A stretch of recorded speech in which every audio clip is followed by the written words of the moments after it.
이 저녁에 함께 나눌 하나님의 말씀은 신약 요한일서입니다. 요한일서 4장의 말씀입니다. 제가 가진 성경으로 신약 391면 요한일서 4장 1절에서 6절까지 말씀입니다.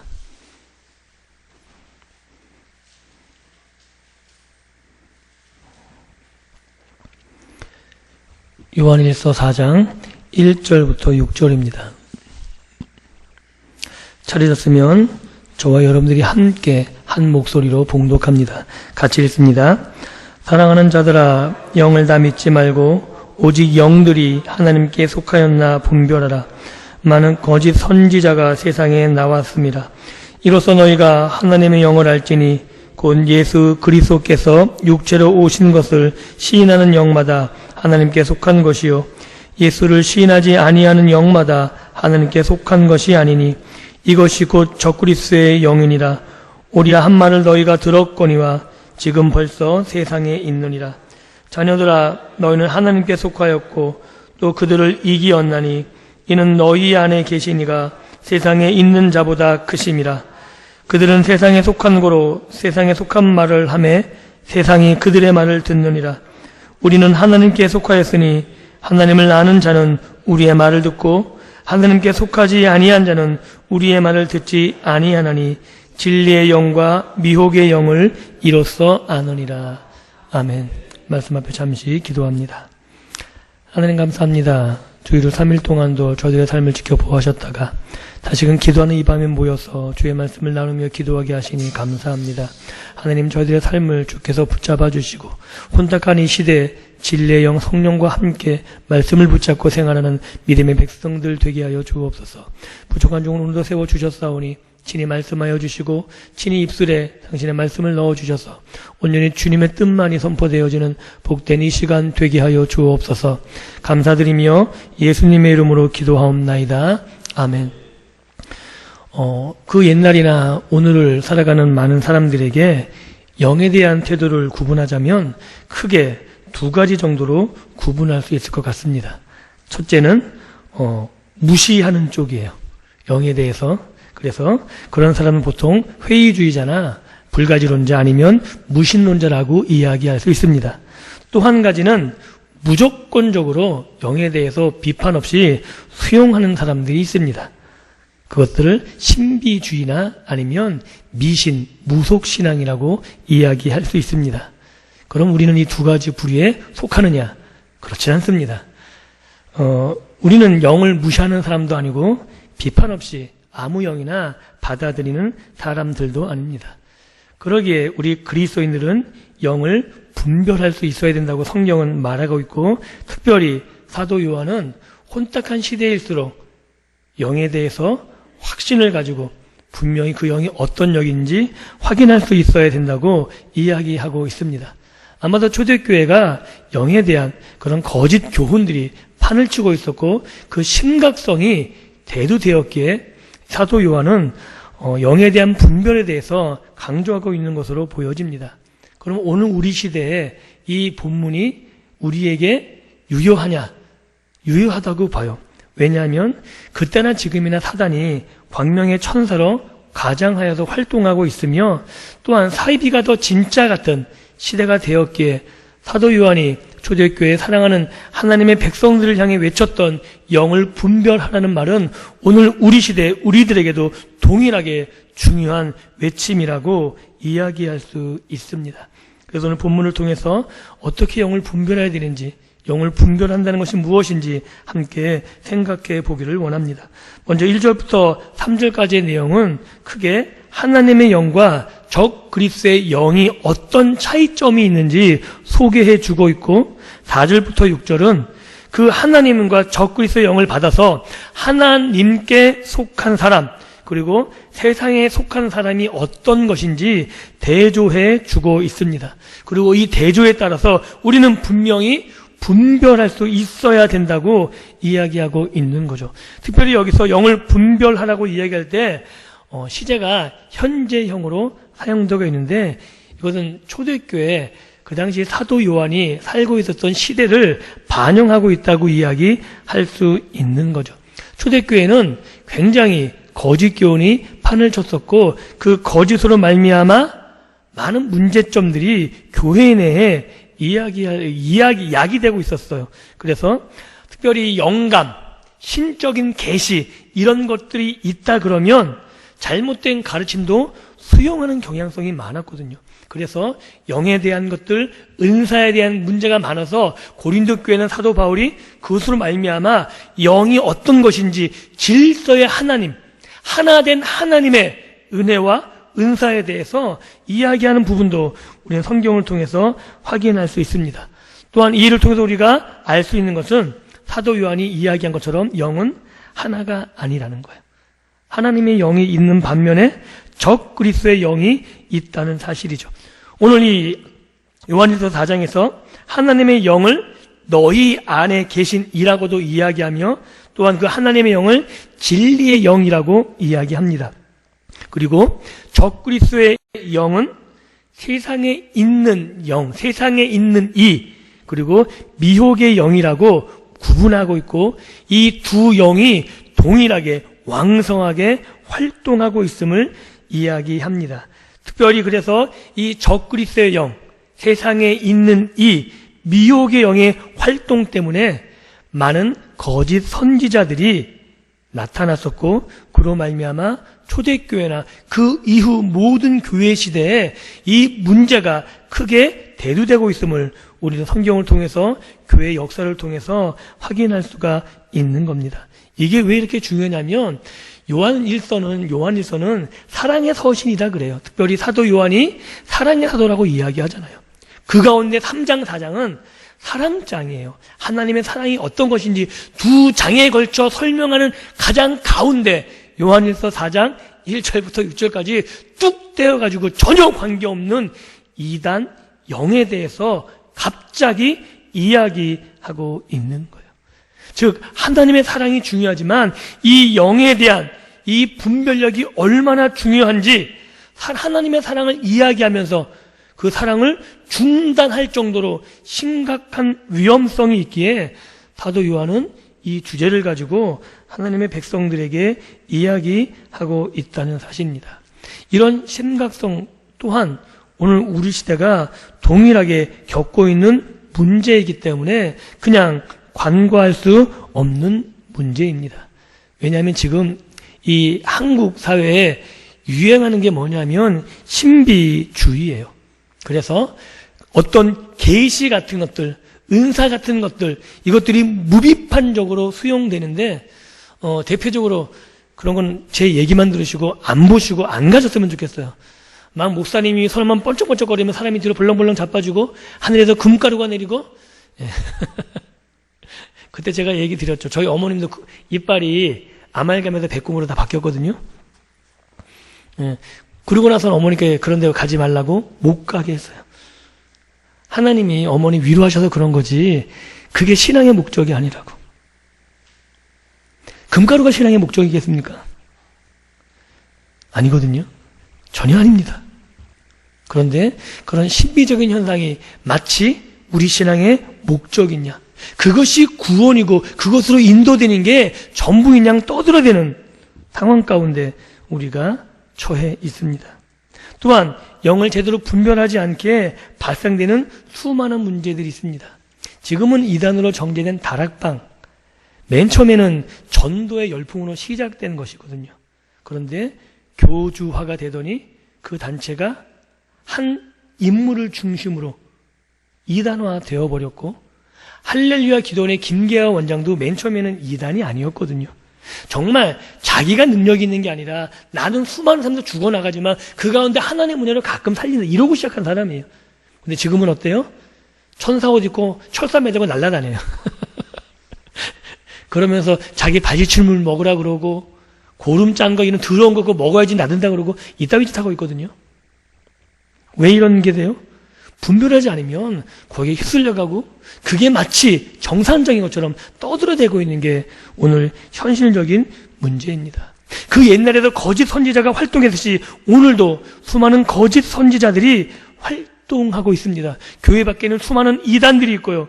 교회 안에는 거짓 선지자들과 거짓 선생들. 그래서 어떻게 해서든지 한 사람의 하나님의 백성이라도 떨어뜨리고자 멸망길로 같이 끌고 가고자 활동하는 미혹의 영이 우리 시대에도 강력하게 활동하고 있음을 우리는 알고 있어야 된다는 사실이죠. 그렇다면 문제는 뭐냐면 그런 거짓 선지자들, 특별히 이단으로 정죄되고 이런 것들은 우리가 많이 얘기돼서 알고 있는데 교회 안에서 가리키는 거짓 이런 문제들은 어떻게 판별할 것이냐라는 게 문제가 되잖아요. 영을 분별해야 되는데 그 문제에 대해서 우리가 잠시 살펴보면 성경 자체가 이런 거짓 선지자들을 어떻게 판별해야 되는지 분명하게 이야기하고 있습니다. 성경을 한 군데 찾을까요? 신명기 18장입니다. 신명기 18장 22절입니다.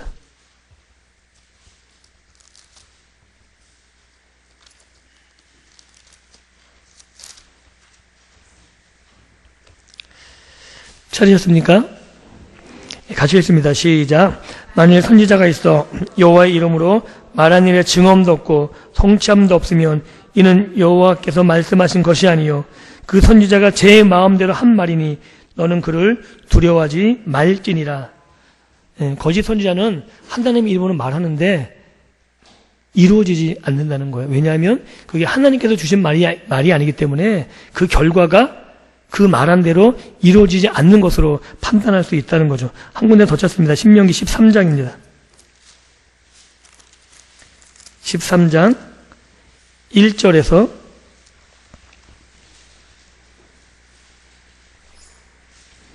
5절입니다. 신명기 13장 1절에서 5절 찾으셨습니까? 같이 읽습니다. 시작. 너희 중에 선지자나 꿈꾸는 자가 일어나서 이적과 기사를 내게 보이고 그가 내게 말한 그 이적과 기사가 이루어지고 너희가 알지 못한 다른 신들을 우리가 따라 섬기자고 말할지라도 너는 그 선지자나 꿈꾸는 자의 말을 청종하지 말라. 이는 너희 하나님 여호와께서 너희가 마음을 다하고 뜻을 다하여 너희 하나님 여호와를 사랑하는 여부를 알려하사 너희를 시험하심이니라. 너희는 너희 하나님 여호와를 따르며 그를 경외하며 그의 명령을 지키며 그의 목소리를 청종하며 그를 섬기며 그를 의지하며 그런 선지자나 꿈꾸는 자는 죽이라. 이는 그가 너희에게 너희를 애굽 땅에서 인도하여 내시며 종되어진 집에서 속량하여 너희의 하나님 여호와를 배반하게 하려 하며 너희 하나님 여호와께서 내게 행하라 명령하신 도에서 너를 꿰어내려고 말하였음이니라. 너는 이같이 하여 너희 중에서 악을 제할지니라. 또 하나 판결법은 뭐냐면 그들이 기적을 행할 수 있다는 거예요. 이적을 행하고 능력을 행한다는 거예요. 그럼에도 그들의 목적은 그 이적을 가지고 사람들을 꿰어서 여호와께 떨어지게 하는 것이 목적이라는 거죠. 이게 거짓 선지자를 판별하는 두 가지 중요한 판별 기준입니다. 하나는 여호와의 이름으로 말해도 그 결과가 이루어지지 않을 때, 또 한 가지는 그 결과가 이루어진다 할지라도 그 목적이 여호와를 떠나게 하는 것, 이것은 거짓 선지자입니다. 오늘 우리 시대에 수많은 것으로 많이 유혹합니다. 그래서 하나님의 이름을 걸고 말하지만 사람을 따르게 하고 사람을 청종하게 하고 결국 참 하나님을 섬기는 것이 아니라 인본적인, 아니 자신들이 만들어낸 신을 쫓아가게 만드는 그런 많은 사이비적인 교훈들이 우리 가운데 있기 때문에 우리는 말씀에 굳건한 기초를 뿌리내릴 수 있어야 되는 거죠. 또한 예레미야는 거짓 선지자를 어떻게 판별했냐 말하면 그가 한 말의 기원을 살피라는 거예요. 이건 좀 어려운 거죠. 왜냐하면 하나님으로부터 온 말이나 자기 스스로에게 온 말이냐, 하나님께로부터 온 말을 가지고 말한 사람이 참 선지자고 자기 스스로 임의로 말한 것이 거짓 선지자인데, 이거는 판별점이 우리가 판별하기는 어려운 것 같아요. 왜냐하면 우리 눈에 보기에는 똑같이 다 누구 이름으로 말하려고 그래요? 하나님 이름으로 말하기 때문에 그렇죠. 그래서 예수님이 어떤 판별의 기준을 제시하셨냐면 그들의 열매로 그들을 알 것이다라고 이야기합니다. 하나님의 이름으로 말하는데 그들의 삶이 일치되지 않는다는 거죠. 하나님 이름을 걸고 기적을 베푸고 말하는데 그들의 삶이 말씀과 일치되지 않을 때 그들은 거짓 선지자이고 그들은 우리를 미혹해 하기 위해서 우리 가운데 심겨진 가라지다라고 이야기하고 있기 때문입니다. 그래서 오늘 우리 시대에 많이 유행하고 있는 영적인 현상들에 여러분들의 마음이 흔들리지 않았으면 좋겠습니다. 이것을 왜 또 구분해야 되면 하나님이 역사하시는 것이 사람을 통해 역사하기 때문에 분명하게 구분해야 된다는 거예요. 여러분들 신천지 얘기를 계속 하게 되는데 신천지가 뭐라고 유혹한다고요? 성경 공부한다 그래요. 성경을 바르게 해석하자 그러면서 자신의 집단으로 끌고 가잖아요. 말씀을 다르게 틀리게 자신에 맞게끔 꾸며서 해석하는, 이게 미혹의 영이고 거짓 영이고 우리를 유혹하는 영들이에요. 그런데 그 마귀의 영, 거짓, 적 그리스도의 영은 그럴듯하게 들리거든요.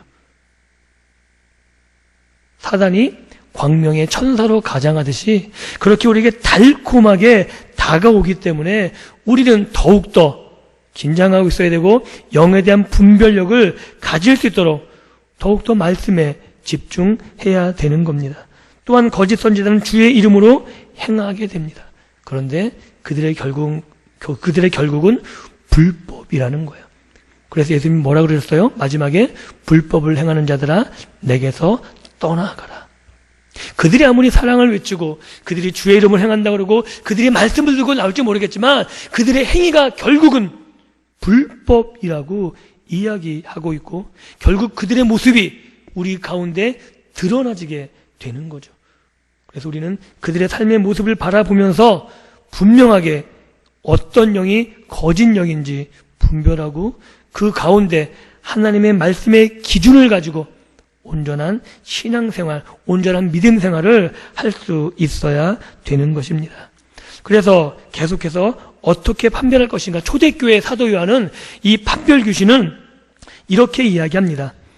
영의 기원을 어디서 찾냐면 선지자가 가르친 내용을 통해서 확인한다는 거예요. 왜냐하면 선지자의 가르침은 그를 지배하는 영의 것이기 때문에. 그래서 그 가르침이 잘못됐다면 그가 아무리 착하고 선하고 우리에게 베푸는 것이 많다 해도 그는 거짓 선지자라는 겁니다. 그가 우리에게 호의를 베푸는 건 우리를 위하는 게 아니고 우리를 미혹해 하는 것이고 우리를 하나님께 떨어뜨리는 것이기 때문에 그에게 우리가 호의를 베풀어서는 안 되는 거예요. 그래서 요한이 뭐라 그래요? 이단들에게 인사도 하지 말라고, 인사도 문안도 받지 말라고 아주 단호하게 이야기하고 있습니다.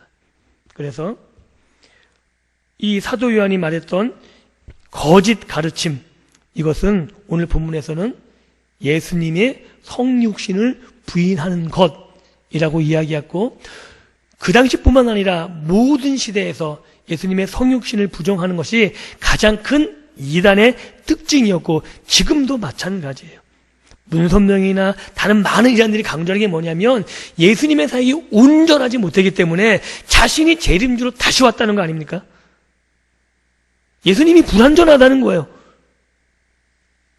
그렇기 때문에 우리는 예수님께서 하신 일들의 온전함, 예수님께서 이 땅에 하나님의 아들로서 인간의 몸을 입고 오신 이 성육신에 대해서 분명한 믿음을 가지고 있어야 됩니다. 왜 이런 이단들이 판을 쳤냐면 두 가지 내용 가운데 그 두 가지 흐름이 지금까지 유지되고 있는데 하나는 영지주의적인 문제예요. 그게 뭐냐면 물질은 악하고 영은 선하다 라는 흑백론이거든요. 그래서 영은 선하기 때문에 악한 육신, 이 물질에 올 수 없다는 거예요. 그래서 가연설이란 말 들어보셨어요? 예수님이 가짜로 임했다는 거죠. 하나님의 아들이 임하긴 임했는데 인간의 예수 몸을 입고 있었는데 하나님의 아들이 태어난 게 아니에요.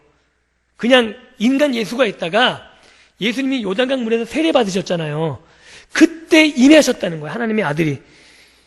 이건 진짜가 아니고 거짓 선지자들이 얘기하는 거예요. 또 이거 가지고 얘기하시면 안 돼요. 거짓말하는 자들이 뭐라고 얘기하냐면 세례 받을 때 예수님이 왔다가 하나님의 아들이 왔다가 십자가 죽기 직전에 다시 하늘로 올라갔다는 거예요. 그래서 죽는 건 누가 죽었어요? 인간 예수만 죽었다는 거야. 하나님의 아들은 절대 죽을 리가 없어. 신인데, 선한데. 그래서 악한 인간만 죽었다. 그래서 가짜 예수, 그걸 가현설이라고 이야기해요. 결국 이 이야기는 예수님이 하나님의 아들이심을 부정하는 겁니다. 그래서 사도 요한은 예수가 육체로 오신 것을 시인할 수 있어야 되고, 이것이 단지 시인할 정도가 아니라 우리들의 신앙의 고백으로 고백할 수 있어야 참 영이신 성령과 함께 하는 것이다라고 이야기하는 겁니다. 왜냐하면 사단도 예수님을 인정하거든요. 하나님의 아들로. 그런데 사단은, 마귀는 하나님의 아들을 인정하지, 고백하지 않습니다. 신앙의 대상으로. 단지 하나님의 아들로, 아 그래 너 하나님의 아들이야 라고 알고 있다는 거예요. 그래서 적 그리스도의 사람들도 예수가 하나님의 아들임을 알아요. 아는데 하나님의 아들 예수를 자신의 주님으로 고백하지 않습니다. 그 아는 것을 가지고 어떻게 해요? 우리들을 미혹해 하기 위해서 사용할 뿐인 거죠. 이것이 거짓 영과 성령과 가장 큰 차이점이라고 이야기할 수 있습니다. 그렇다면 오늘 우리의 모습은 어떠냐? 우리도 동일하게 예수를 주로 고백할 수 있어야 되는 거죠. 하나님이 우리를 사랑하셔서 우리 죄 때문에 그 아들을 인간의 몸을 입게 하셨고, 인간으로 살다가 우리의 죄 때문에 십자가에 달려 죽게 하신, 즉 참 신이신 하나님이 인간의 몸을 입고 오셔서 우리 때문에 죽으셨음을, 그래서 그분이 부활하셔서 나의 주님이 되셨다고 고백할 수 있어야 되는 거예요.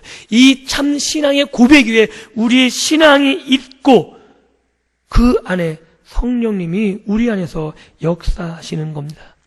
결국 이렇게 거짓 영과 참 영을 구분하는 것은 예수님이 참 신이고 참 인간이신 성육신의 교리뿐만 아니라 이것을 이야기하고 있는, 이것을 말하고 있는 말씀이 기준이 되어야 된다는 거예요.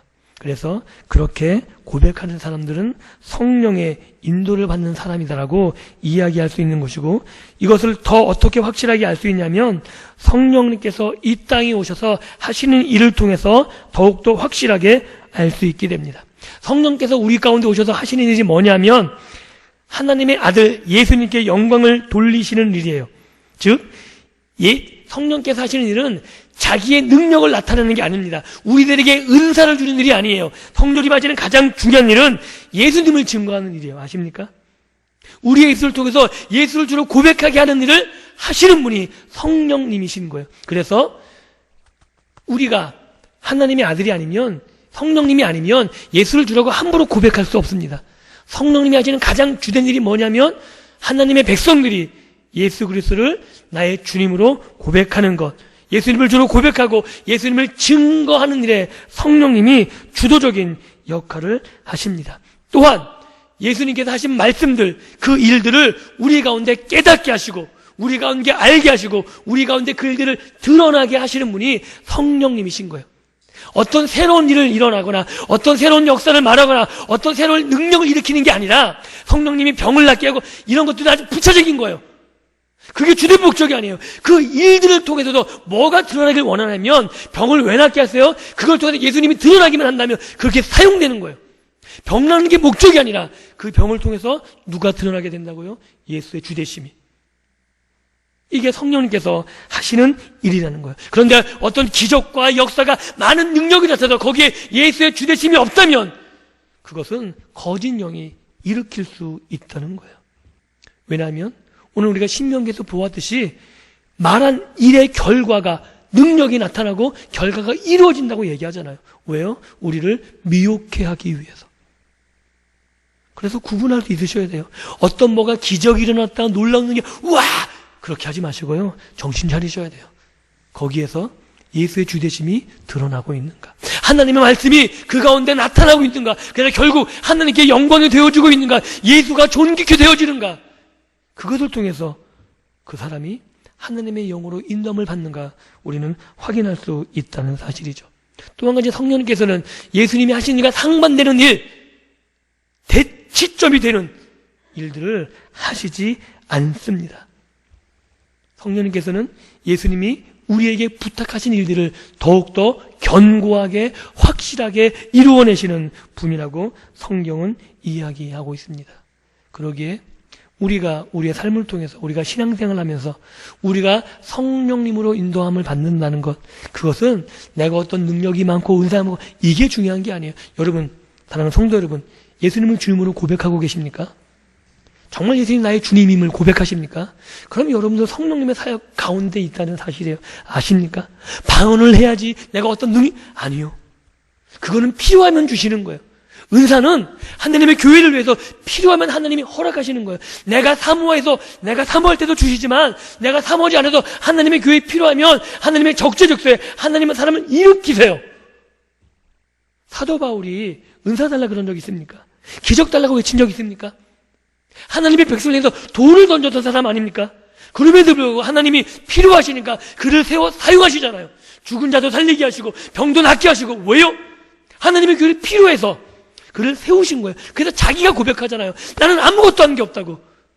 나를 통해서 예수가 드러난 거라고.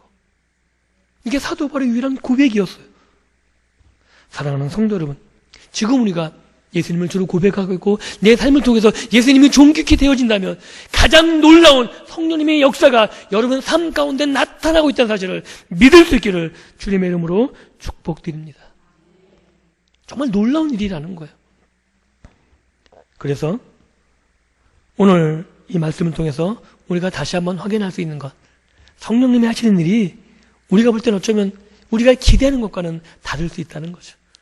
막 어떤 놀라운 역사가 막 내 삶에 일어나고 내 삶이 변화되어지고 막 사람들이 볼 때 막 놀랍고 막 이런 것만 기대하시는데, 물론 그런 것도 허락하신데, 그런데 성령님의 주된 사역은 그런 능력의 사역이 아닙니다.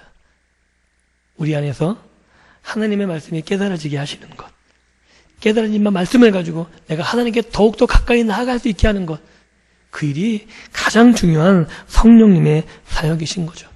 또 오늘 4장 4절 이 후반부의 말씀을 통해 되면 영적인 소설이 다르기 때문에 그런 일들이 일어난다는 거예요. 내가 예수를 전하면, 그가 예수를 믿으면 내가 말에 설득을 잘해서가 아니라는 거예요. 그는 이미 하나님의 백성으로 이미 소속이 다르다는 거예요. 오늘 말씀이 그래서 구분점이 있는 거예요. 우리가 너희에게 전한 건 너희가 들었다. 왜냐하면 너희는 원래부터 다르다는 거예요. 세상과 다른 존재로 하나님이 부름을 받은 사람들에게 우리의 말을 너희가 알아듣는다는 거예요. 너희가 뛰어난 뭐가 있는 게 아니고 너희 안에 성령님이 계시기 때문에 철학적인 사고, 어떤 배움 이런 것 때문에 너희가 깨달아가는 것이 아니고 너희가 성령님이 계시기 때문에 우리 말을 너희가 안다는 거예요. 이게 사도 요한이 하나님의 백성들에게 하고 있는 말이죠. 그래서 어떻게 구분져요? 우리와 너희, 저희, 세상, 이렇게 구분짓고 있는 거죠. 거짓 스승과 그의 추동자들은 뭐가 다른 거냐면 영이 다른 거예요. 영이. 그래서 우리가 아무리 좋은 말을 해도 듣지 않습니다. 우리를 비난합니다. 왜요? 영이 다른 거예요. 그런데 우리가 볼 때 너무 말도 안 되는 걸 얘기하면 따라가요. 여러분, 이단들 얘기 들어보면 정말 말도 안 돼요. 그죠? 그런데도 우리보다 뛰어난 지식가들, 서울대 교수들, 1970년도에 통일교 때문에 한번 우리나라가 뒤집어진 적이 있어요. 합동 결혼식 아십니까? 합동 결혼식은 통일교가 하는 거예요. 그리고 그들의 결혼은 정말 죄송하지만 처녀총각이 없어요. 피가름의 교리가 뭐냐면 문성명하고 성적인 관계를 맺은 사람이 다시 성관계를 통해서 구원하는 거예요. 얼마나 지저분해요? 아세요? 그런데 그걸 우리나라에 가장 먼저 접합하고 퍼뜨린 사람이 서울대 교수였어요. 7명이. 이렇게 시작됐거든요. 지금 이단들이 가장 많이 왕성하게 활동한 동아리가 서울대, 연대, 고대예요. 아십니까? 말도 안 되는데 그들을 쫓아가, 그들이 맞다고 쫓아가요. 왜요? 영이 달라요. 그들은 세상에 속하기 때문에 세상의 영을 받아서 세상적으로 말하는 것이 맞다는 거예요. 좋다는 거예요. 그게 그들에게 가장 좋은 것이라고. 그래서 우리는 이것을 통해서 무엇을 확인할 수 있냐면 누구의 말을 듣고 있는가가 중요한 거죠. 오늘 사도 요한이 따르면 너희들은 우리의 말 들었고 세상 사람들은 세상을 말하는 거짓 선지자들의 말을 듣는다는 거예요. 그래서 오늘 우리 시대에는 하나님의 말씀을 듣는 사람들이 하나님의 백성들이고 교회에 와 있지만 세상의 말에 귀를 기울인다면 그 사람은 세상에 속한 사람들이다라고 이야기할 수 있는 겁니다. 이거는 배우고 어떤 학식 이런 거하고 관계없어요. 성경적으로 따진다면 영이 다르다는 거예요. 그래서 우리는 그 부분에 있어서 굉장히 조심할 뿐만 아니라 서로를 확실하게 그어줘야 되는 거예요. 착할 수 있어요. 굉장히 착할 수 있어요. 그런데 착하다고 영이 다르다는 것을 우리가 묻어둘 수는 없는 겁니다. 왜냐하면 그 착함 때문에 우리의 영이 미혹될 수 있다면 얼마나 큰 혼란에 빠지겠습니까? 그렇기 때문에 우리는 하나님의 성령을 따르고 말씀 안에 거하여서 세상의 영과 다른 정말 하나님께 인도함을 받는 하나님의 믿음의 자녀로 살아가야 된다는 사실입니다. 그럼 오늘 이야기한 내용들 가운데 우리가 다시 한번 정리해보면 그럼 오늘 우리는 어떻게 해야 되는가? 초대교회는 사도 요한이 이렇게 분별하면 된다고 그러고 성경에는 이렇게 분별하고 이렇게 분별하면 쭉 나왔죠. 거짓 선지자를 분별하는 법이 뭔지. 그럼 오늘 우리들은 어떻게 하느냐예요. 그런데 감사한 것은 사도 요한이 우리에게 분명히 이야기했듯이 신자들은 세상을 이긴다라고 말하는 거예요. 그들이 우리보다 강할 것 같지만 하나님이 세상보다 크시기 때문에 세상을 이끄는 그 악한 영들보다 예수 그리스도가 강하시기 때문에 결국 하나님을 믿는 예수를 주님으로 고백하는 믿음의 백성들이 세상을 이긴다라고 이야기합니다. 철학적으로 부족할 수 있습니다. 지식적으로 그들보다 여러모로 다른 환경 가운데 많은 것이 부족할 수 있습니다. 그럼에도 불구하고 우리가 이길 수 있는 것은 하나님이 크시다는 거예요. 세상적으로 다 부족하지만 우리가 의지하는 분이 하나님이시고 우리가 믿고 따라가는 분이 성령님이시기에 우리가 이길 수 있는 거예요. 내 힘으로 내가 배운 지식으로 이기는 게 아니에요. 내가 논리적으로 그들을 못 당할 수 있어요. 그런데 내가 논리적으로 못 당한다고 그들을 따라갈 필요 없잖아요. 이해되세요? 내가 그들을 말로 이기지 못할지 할지라도 아닌 건 분명히 알 수 있는 거예요. 왜냐하면 영이 다른 것은 영으로 구분할 수 있습니다. 하나님이 정 안 되시면 꿈이라도 깨닫게 해주세요. 막으세요. 정말 막으세요. 하나님이. 하나님의 백성은 하나님이 지키십니다. 그래서 거듭난 그리스도인들, 성령님의 인도함을 받는 사람들은 이 세상을 따라가지 않게 될 것이고 결국 이 세상에 승리하는 자들로 서게 된다고 이야기하고 있습니다. 또 한 가지는 이건 어려운 말이 될 수 있어요. 그런데 방금 전에 이야기했듯이 영은 영을 알아봐요. 성령님과 함께하면 내가 말로 설명 못하는데 아닌 건 아닌 거예요. 정말 기도해보십시오. 말씀을 붙잡고 기도하십시오. 그러면 영을 구분할 수 있게 돼요. 하나님께서 막아주시고 깨닫게 하시고 내가 이해하지 못하면 신비한 방법을 통해서라도 하나님의 간섭하심을 우리가 알 수 있게 되는 거예요. 하나님이 막으셨네요. 하나님이 나를 여기까지 인도하셨네요. 이 고백이 우리 입술을 통해서 고백되어질 수밖에 없습니다. 제가 계속 강조하는 게 뭐냐면 제가 여기서 설교하는 게 정말 은혜예요. 어떻게 제가 여기서 이렇게 이런 말, 하나님 말씀을 해요? 여러분들 여기 이렇게 나와 예배하는 거 하나님의 은혜예요. 세상 사람들은 돈 버는 게 아까워서 조금 쉬는 게 낫죠. 그죠? 피곤하시면 집에서 자는 게 낫잖아요. 그래서 꾸역꾸역 나오시잖아요. 제 설교 들으면 졸리셔도 꾸역꾸역 나오시잖아요. 은혜예요, 은혜. 왜요? 하나님의 영은 하나님이 지키시고 하나님께서 바른 길로 갈 수 있도록 인도하고 계시기 때문에 그렇습니다. 초대교회도 복음이 변신된 시대가 있었습니다. 영지주의, 수많은 거짓 철학들이 얼마나 교회를 혼탁하게 했는지 모릅니다. 동일하게 우리 시대에도 그런 거짓된 사조들이 우리 가운데 얼마나 많이 들어와 있는지 모릅니다. 무속신앙이 대표적이에요. 교회도 많은 무속적인 요소들을 가져오게 됐어요. 아님에도 불구하고 그래서 기복주의가 생겼고요.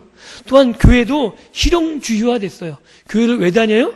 나를 위해서 다니는 거예요. 내가 하나님 앞에 하나님의 백성으로 하나님을 섬기며 예배하는 자가 아니라 나를 위해서 다니는 거예요. 그건 내가 왕인 거예요. 하나님이 왕이 아니라. 이거는 내가 우상을 섬기고 있는 거죠. 그리고 다양한 세속화가 교회 가운데 진행되어지고 있습니다. 복음이 변질되고 있는 거죠. 십자가가 전해지지 않는 시대. 복만 외치고 행복만 외치고 하나님이 우리를 위해서 존재해야 되는 이상한 복음이 전해지고 있습니다. 그런데 진정한 복음은 예수님이 나를 위해 죽으시고 나를 위해 부활하시고 내가 하나님의 백성으로 하나님의 자녀로 이 땅을 살아가게 하는 것이라고 성경은 분명히 이야기하고 있습니다. 하나님이 나를 위해 존재하는 게 아니고 내가 하나님을 섬기는 자로 하나님께 예배하는 자로 있는 것입니다. 그래서 우리는 이것을 분명히 정립해야 되는 거죠. 우리 가운데 들어있는 세상적인 것들, 세속적인 것들, 잘못된 것들에 휩쓸려가는 것이 아니라 말씀을 분명히 붙잡고 그 말씀 안에 성령님께서 역사하시는 그 인도함을 따라서 우리가 믿음의 길을 걸어간다면 이 세상에 어떠한 달콤한 유혹이 있을지라도 성령님이 나를 인도하시기에 내가 그 영을 분별하고 구별하며 그들과 함께하는 것이 아니라 믿음의 발걸음을 하나님 앞에 서는 그날까지 끝까지 경주할 수 있게 될 것입니다. 말씀을 맺습니다.